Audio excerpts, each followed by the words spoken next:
We're learning Zili Nishmas Etta Ahuva Basakim Seches Erchin Perek Aleph Mishna Aleph. The Teves Yisrael over here has a hakdama a little bit. He says that there's three types of hegdish that go to Bedek Habayis, being makdish a person, which is already in the first Mishnah. We'll see two ways. If it's through Erchin, in Erchin you pay the value that the Torah says for a Zachar and an Akeva, depending on the year of their age, there's a different value. The second one is if you say Dmei Alai, and over there the value that you pay, Rashi in the Mishnah says, is the value that the person would be worth if he sold in the shuk. The second types of hegdish and the third types are discussed later in the Masechta, the Gabi hegdish of Asada or Abayis, Behema Metaltalin. So the Mishnah says, Hakol Ma'arichin v'ne'erachin noidrin v'nidrin. Every person could be the one that says Erich Ploini Alai, then I'm going to give hegdish the Erich of a certain person. And v'ne'erachin, either someone says on him that they're going to give his Erich, or he says on himself Erich Atzmi Alai. Noidrin would be if he says Demei Ploini Alai, not Erich.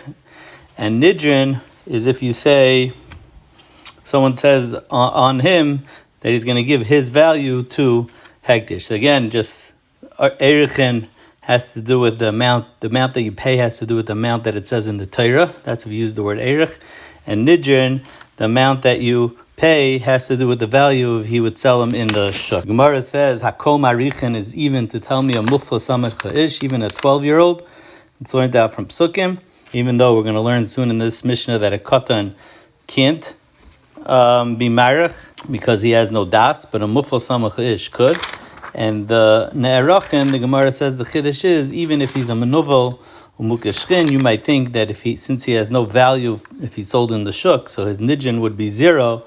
So I might think that he's also not ne'erachin, kamash malon, that he is ne'erachin. So now the Mishnah says two different types of categories of people. But before that, first it says, Kohanim Levim Yisraelim Noshim Ba'avadim. This halacha applies to Kohanim Levim Yisraelim, which the Gemara is Ma'arich and Amr, what the chiddush of that is. It applies to Noshim, and it applies to Avadim. Avadim, Eved Knani, always the halacha like Isha. Taisa speaks out that over here, though, the Erech will have the halachas, the amount that it's Kotzav B'Torah, the amount that the Torah says for a zachar, because at the end of the day he's a male. Noshim, Rashi asks the question, how could Noshim pay? They have no money. Everything that they own their husband owns, and Rashi says that they'll pay kishet and salmin or tisgarish if their husband's nifter, or if they get divorced. And the Eved, same thing, when he gets free he'll pay. Taisa says that there's also a way that Isha or Eved could have money if someone gives them a present. Almanasha ein l'rav l'bal reshus behem. So in that case they'll have the money to pay even while they're married or while they're a slave. So now for the two categories that the Mishnah discusses. The first is tumtum va'adregenis, where over there, noidrin v'nidrin marichin, everything applies except avaloi ne'erachin. If someone says erich tumtum va'adregenis alai, there's no value. That's kotzav b'Torah for a tumtum va'adregenis. Why? Because only zachar and nekeva are the two categories in the Torah. She'ein erech ala zachar v'ada nekeva v'ada. It's not a tumtum va'adregenis. And the second category in the Mishnah is Cheirish Shaita V'Katan, Nidjim V'Narachin. They have value, both Erech HaKatza B'Torah and the value if they're sold in the shuk. Avaloi Noijim V'Loi Marichin. They can't be the one to make the neder or to be Marich, Neishem Ben Das, because they have no Das. And Pachas Mi Ben Chodesh, over there, it won't have an Erech either, because the minimum that it starts in the Torah starts from a Ben Chodesh. So it's Nidar V'Loi Nerech. Taisus just points out from this Mishnah, you see that a cherish has value. He asked for a kasha from someplace else in Baba Kama, where it's mashma that if you damage someone, you cause them to be a cherish, you're making them lose their entire value. And over here in our Mishnah, mashma that there is a value to a cherish, the ayin sham. Mishnah Beis is kind of a follow-up of these last two categories that we said in Mishnah Aleph.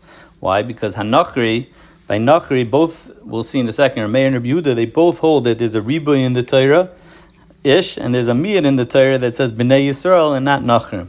The question is the miyad going on the ma'arich part or on the nerech part? So Rameir oimer nerech avaloi marichin, it's going on the ma'arich part. And the reason Rameir says is because since in the last Mishnah we find by Cherish Shaita V'Katan that they were ne'erachim, but they were not ma'arichin. So over here it's the same thing. And Rabbi Yehuda omer marich avaloi nerach, because he looks at the last Mishnah and he looks at the first category, the tumtum and androgynous, where over there was the opposite. They were able to be ma'arich, but they couldn't be nerach. The Mishnah ends off v'zeh moedim shenoijim and nidrin, that they both hold that in nedarim you could be both the noider and the nidr. The Gemara asks the question of Rabbi Yehuda. According to Rabbi Yehuda, how could it be marichin? The pasuk by Ezra says, "Lo lechem velanu livnois beis Elokeinu." Over there, the goyim wanted to rebuild the Beis Hamikdash, and they were told that the goyim can't participate in the bedek habayis. The Gemara comes out that Rabbi Yehuda is going to hold that it was specifically by Ezra that they didn't allow them, and normally goyim could participate in bedek habayis. Linyan halacha, Tais Yom Tov discusses that there's a kasha how we paskin.